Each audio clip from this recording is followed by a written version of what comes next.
एक ऐसा कलमकार जिसने अपनी लेखनी से साहित्य जगत को हिंदी, अंग्रेजी भाषाओं में साहित्य सृजन कर समृद्ध बनाया है।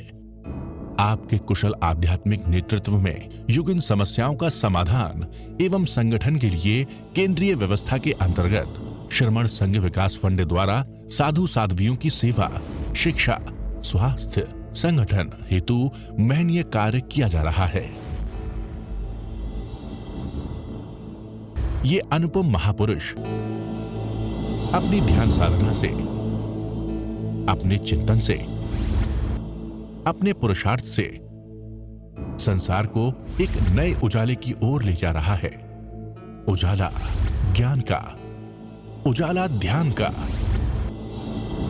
उजाला उच्चतम शिखर पर जाने का। देखूं साई, मैं तो शिव में देखूं साई, शिव में देखूं साई, मैं तो शिव में देखूं साई।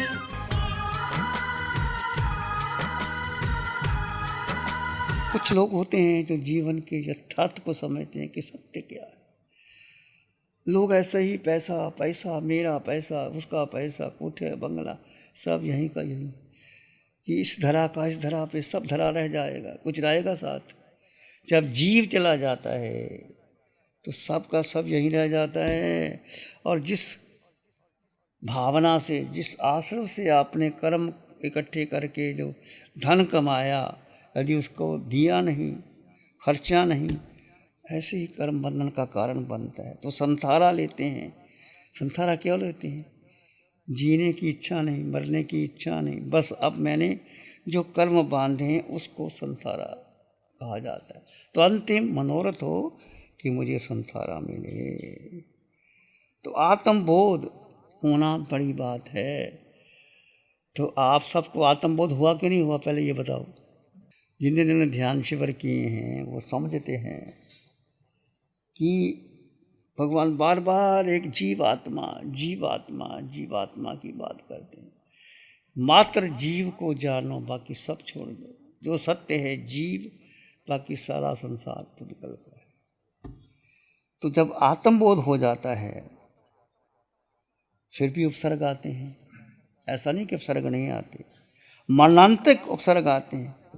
घस कुमाल को देखो, कृष्ण का भाई, छोटा भाई, दीक्षा ले ली एक ही दिन में। राजपुट बना करके कहते मैं दीक्षा लेनी है, मेरे लिए पात्र रजोहरण सब दे दो। और एक ही रात्रि में जब भगवान के पास गए कि प्रभु मुझे अपनी समाधि लेनी है मुझे, तो भगवान की आज्ञा लेकर के वो शमशान में चले गए। उसी रात्रि जिस दिन दीक्षा हुई थी, उस रात्रि को शमशान में खड़े हो गए। और सोमल ब्राह्मण जो पुराना बैर जागा कि मेरी कन्या को लेकर के ये साधु बन गया। और कैसे वो शमशान में किसी की लाश जल रही थी, धटकते अंगारे, लाल लाल अंगारे, और गिल्ली मिट्टी की बना करके पाल उस पर रख दिए। कितना अपसर्ग आया, कितना कष्ट आया। और कैसे उन्होंने उपसर्ग को सहन कर लिया, 48 मिनट तक सहन करके केवल ज्ञान प्राप्त कर लिया। तो ये मत समझो कि आपके जीवन में कोई उपसर्ग नहीं आएगा। यदि आप साधना करते हैं, यदि आप कुछ भी करते हैं, कुछ भी हो सकता है जीवन के अंदर, घबराओ नहीं, उसको स्वीकार करो। जीवन के अंदर कुछ भी हो सकता है। आचार्य भगवान आत्माराम जी महाराज साहब 12 वर्ष की उम्र में, 11-12 वर्ष में दीक्षा ले ली। दादी चली गई, पिता कुछ था ही नहीं। एक अनाथ की तरह एक श्रावक आए, वो पकड़ करके हाथ वो लुधियाना पासरे में ले गए। वहाँ मुनियों ने देखा, आचार्य मोतीराम जी महाराज साहब ने, शालिग्राम ने देखा। देखने के बाद देखा कि ये तो बहुत उच्च कोटि की आत्मा है। बिठाया, पढ़ाया, विद्वान बनाया। कितने उपसर्ग आए उनके ऊपर। कोई पाप तो उस जन्म में किया नहीं था। बोलो क्या पाप किया? जिसने 12 वर्ष की उम्र में दीक्षा ले ली, उच्च कोटि का संयम का पालन किया तो क्या कितने अवसर गए।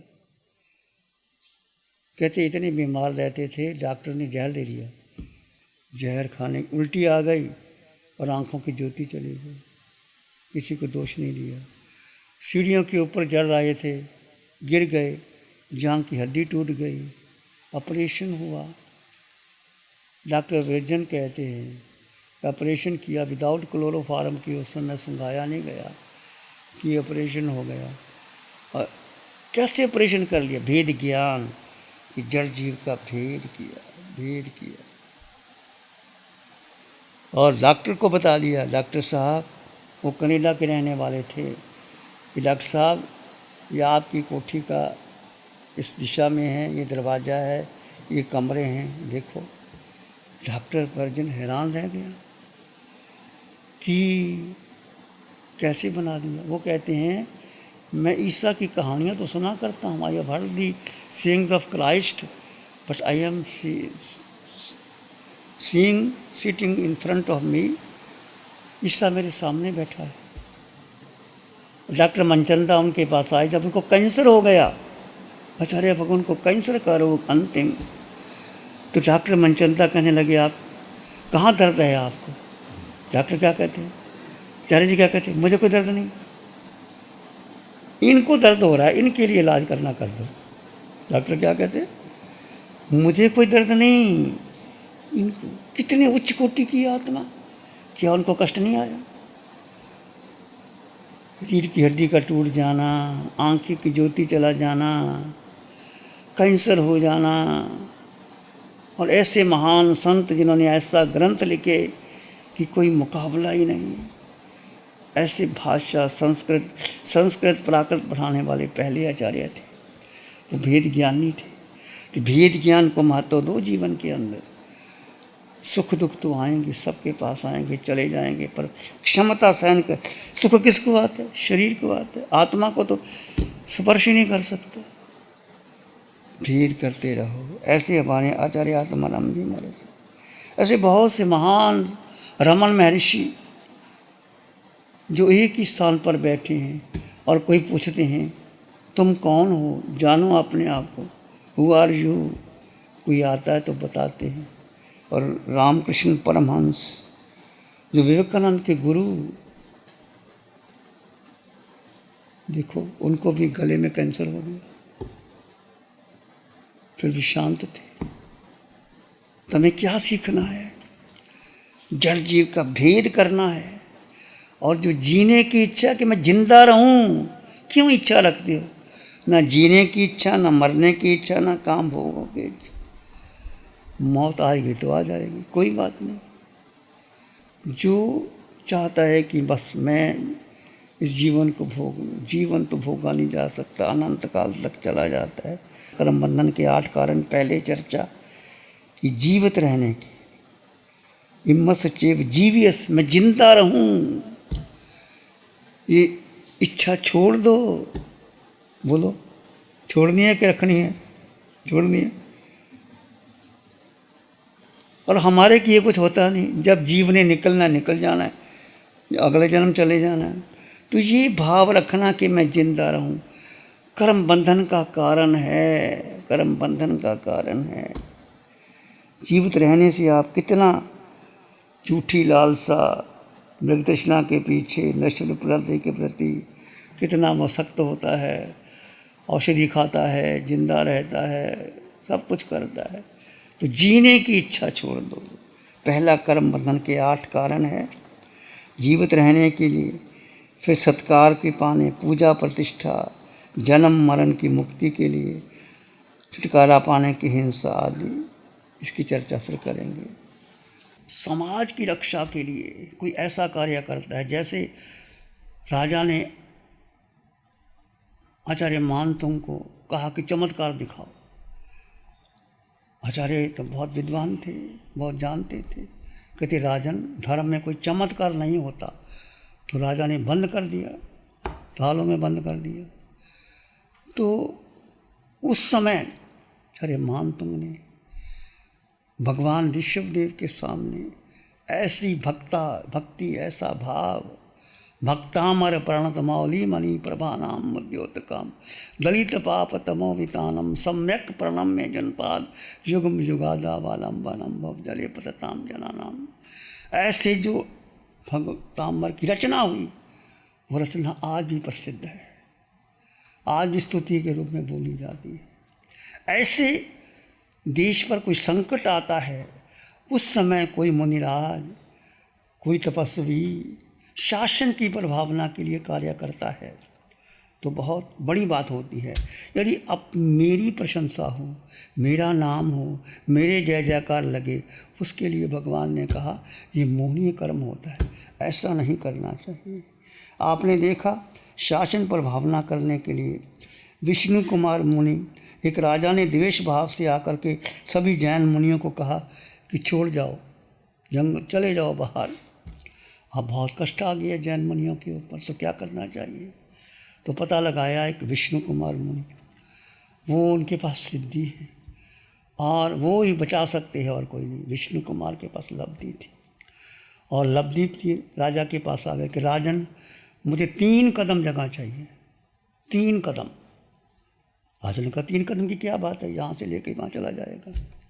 अपना विकराल रूप बनाया, 1 कदम यहाँ और 1 कदम वहाँ, और दूसरा कदम रखा राजा के, तीसरा कदम कहाँ रखूं, धरती नहीं उसके पास। विष्णु कुमार ने 3 कदम दिशा बनाया।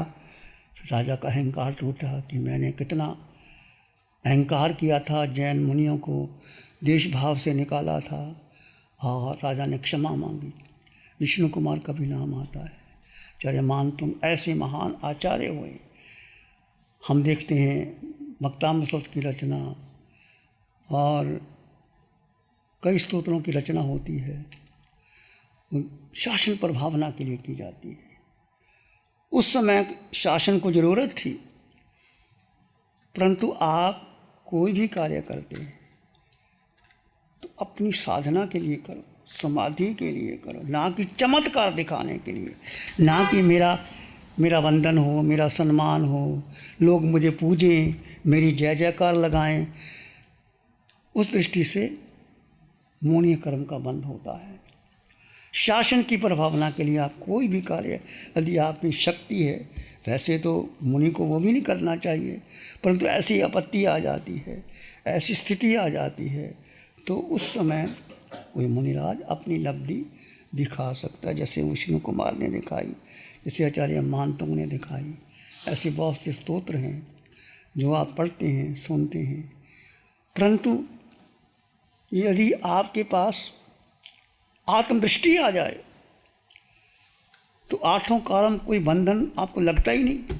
ना आप प्रशंसा चाहते हैं, ना मान चाहते हैं, ना जीने की इच्छा चाहते हैं, क्योंकि जब आपके पास आत्मदृष्टि आ गई कि मैं तो आत्मा हूँ, आत्मा अजर अमर अविनाशी सत्य चित्त आनंद स्वयं में संपन्न परिपूर्ण, और आकार में निराकार आत्मा, निराकार आत्मा में 8 गुणों की युक्त आत्मा।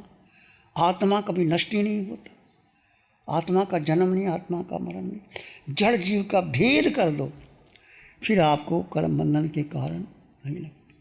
परंतु यदि इनको समझो कैसे कारण आते हैं, 3 करण 3 योग से आप देखो, कोई भी आप कार्य करते हैं या करते हैं, कराते हैं, अनुमोदना करते हैं, मन से, वचन से, काया से, 3 काल 3 करण और 3 योग से 27 कारण से कर्म आते हैं, और कर्म बंधन 8 कारण से होते हैं। पहला हमने चर्चा की जीवेशना, मैं जिंदा रहूं। दूसरा परिबंधन, प्रशंसा अधिकार के भाव से, और मान सत्कार की भावना, मेरा सत्कार होता रहे, मेरी जय जयकार होती रहे, मेरी प्रशंसा होती रहे। कुछ मुनिराज, कुछ लोग ऐसा कार्य करना चाहते हैं कि दुनिया में मेरा नाम रहे। ये सब मोहनीय कर्म की बात है, पूजा करे, मान प्रतिष्ठा करे। तो हमने अपनी साधना के लिए कार्य करना है, अपने जीवन को स्वच्छ बनाने के लिए कार्य करना। तो भगवान ने हमें जो साधना दी है, हरिहंस परमात्मा सिमंदर स्वामी भगवान की कृपा से जो महावीर की साधना इस धरती पर आई है, शिविर लग रहे हैं नासिक में भी और अधीश्वर धाम कुपकला में भी। आप भी जब भी आपको समय लगे आप ध्यान शिविर कीजिए, अपने जीवन को शुद्ध बनाइए, आत्मदृष्टि लेकर के जीने की कला सीखिए। ध्यान करेंगे, आंखें बंद, मन वचन काया शांत, शरीर शांत, विचार शांत, सृष्टि शांत, वातावरण शांत, हर दिशा हर किनारा शांत शांत शांत। सिर के सिर से पांव के अंगूठे तक अपने भीतर शुद्ध चेतना का साहस कीजिए। तुम मात्र मात्र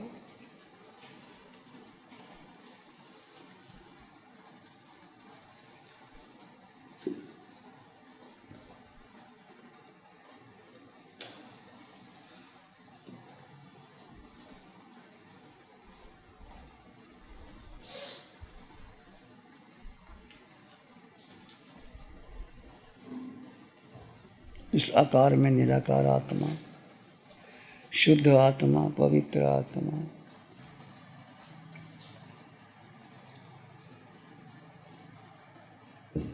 अपने भीतर मंगल की कामना करें।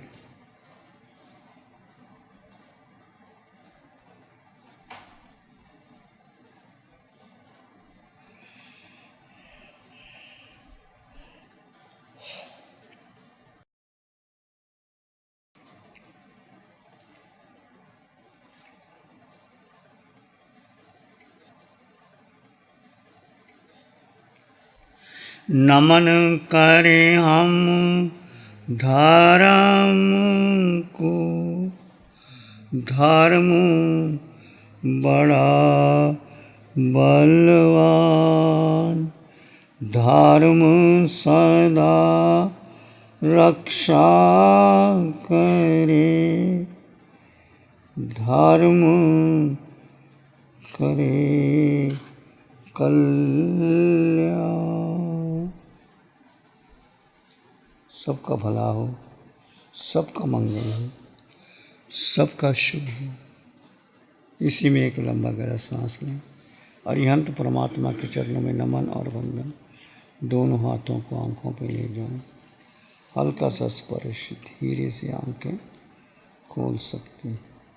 नमो अरिहंतानंग, नमो सिद्धानंग, नमो आयनंग, नमो जैनंग, नमो वै सत्साहु, धम्मो मंगल मुखिटम अहिंसा संयमो तव, देवावित्तं नमं संते दस धम्मे श्यामं, श्री चतारी मंगलम अरहंता मंगलम, सिद्धा मंगलम साहु मंगलम, केवली पणत्तो धम्मो मंगलम, चत्तारी लोगोत्तमा, अरहंता लोगोत्तमा, सिद्धा लोगोत्तमा, साहु लोगोत्तमा, केवली पणत्तो धम्मो लोगोत्तमा, चत्तारी शरणं पवज्जामि, अरहन्ते शरणं पवज्जामि, सिद्धे शरणं पवज्जामि, साहु शरणं पवज्जामि, केवली पाणत्तं धम्मं शरणं पवज्जामि। चार